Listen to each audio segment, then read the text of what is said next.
Rob, what is our first main topic today? John, our first main topic comes out from John Bradley. Hey, John, I knew that despite being a fan of Kenneth Branagh's work, you are not a fan of his, I can never pronounce this in the French way, Hercule Poirot movies. But it's just been reported that Branagh will direct and return as Poirot in A Haunting in Venice, scheduled to start shooting next month for a 2023 release. Ensemble cast includes Michelle Yeoh, Tina Fey, and Branagh's Belfast cast members Jamie Dornan and Jude Hill.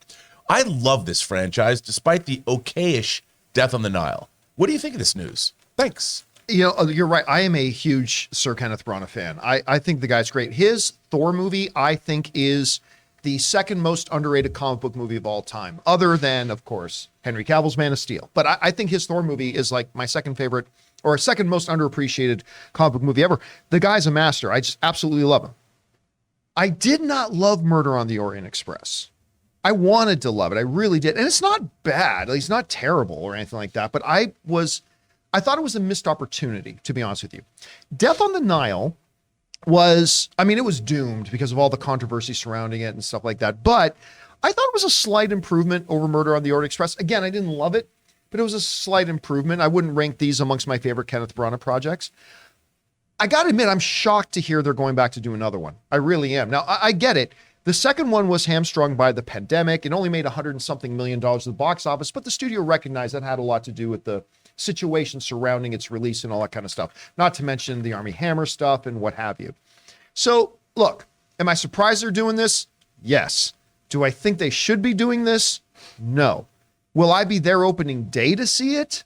Yes, because it's Kenneth Branagh. And listen, I think the fact that this is getting a third movie it owes a lot to Knives Out. I really do, which is like re-sparked the interest in the classic murder mystery, and that's part of the reason why I'll go and give this thing a shot. Anyway, Christian, you hear about this. What's your takeaway from it? I have the same stupid answer I have for a lot of these things, and I just think that because as you mentioned with Knives Out, one of the reasons Knives Out, I mean, even though the first one was theatrical, the next are going to be Netflix, right? And they're getting theatrical now. They are getting theatrical as well. Yeah, a month before they go to Netflix, they're going to get a theatrical release. All right, but I still think that, but Netflix is less concerned about it as much as way less than it was when it first came out. Right. So this is a movie that I think that is fit for streaming. I mean, at this point, and it's like, I just think that it's changed so much dramatically, theatrical releases on what you go to see and what is driving box office. I think right now there are movies like, whether it's Smile that did really well, or that the Sandra Bullock, Channing Tatum movie that did really well, romantic comedies. There are Lost City. Those are movies because that's like a date night movie. There are movies that it doesn't just have to be the Marvel, DC, Star Wars movies that do well. There are big budget movies that do it, and there's smaller movies that do it as well. I just don't know if this is aimed towards an audience that's going to rush out to see it in a theater. And unlike Knives Out, which had a fabulous first movie that got Oscar attention, that was very successful, the first two of this franchise have not been so well received. I don't know, Rob, what do you think about this? Well, I think clearly somebody said that these are making enough money to warrant a theatrical release. I mean, the thing about Kenneth Branagh, too, is he's directed two of my favorite Shakespeare adaptations, his Henry V and his 4-hour Hamlet. The man directed Thor, and lest we forget, he directed Disney's live-action Cinderella. Which I did. I really love good. that movie. Yeah. I love that. I was dragged to that film going, why am I going to see this? Of course, Lily James. Enchanting, and Helena Bonham Carter is her fairy godmother. And he did that too. So, and he's been directing these films, and there's something about these movies that while I'm with you, I don't think they're great. I go, wow, that was good. I do find them fulfilling, though. And I think that having a third one, I mean, a trilogy, I don't know if they made a deal with him to make 3 and they're obligated to do so, but clearly there's still an audience. This sounds intriguing to me. I love the cast. And I think ultimately, and he's, again, coming back to play the role of Hercule Poirot, I will watch this movie.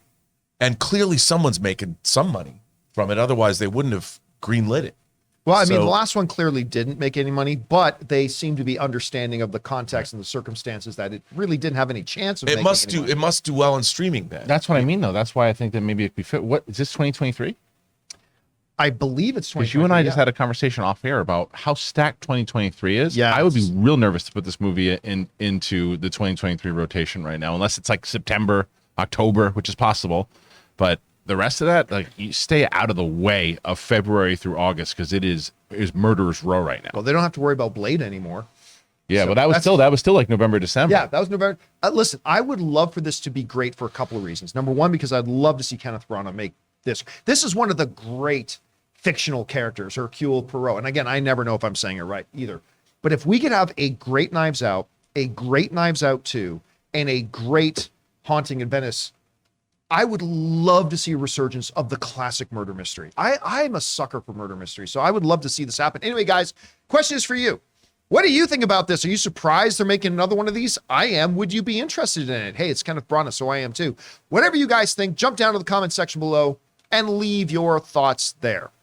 We want to take a moment and thank a sponsor of today's video, HelloFresh. Guys, my wife Ann and I love using HelloFresh. With HelloFresh, you get farm-fresh, pre-portioned ingredients and seasonal recipes delivered right to your doorstep. Skip trips to the grocery store and count on HelloFresh to make home cooking easy, fun, and affordable. And that's why it's America's #1 meal kit. When you subscribe to HelloFresh, you can check Save Money off of your fall to-do list. HelloFresh is 25% cheaper than takeout and even less expensive than grocery shopping too. And HelloFresh works with your ever-changing schedule. Plans are flexible and you can choose your meals for the week, update your preferences, or change your delivery day all in the HelloFresh app. Now, you know Ann and I are both working professionals, so when it comes to dinner time, it can be a bit of a challenge. We don't really have time to cook and we don't want to eat out all the time. And that's why HelloFresh comes through so clutch for us. Not only do we get to eat delicious, nutritious food, but Ann and I both have a lot of fun getting to cook together, following the easy-to-follow steps in getting the meals made. So go to HelloFresh.com/Campea65 and use the code Campea65 for 65% off plus free shipping. That's HelloFresh.com/Campea65 using the code Campea65 for 65% off plus free shipping.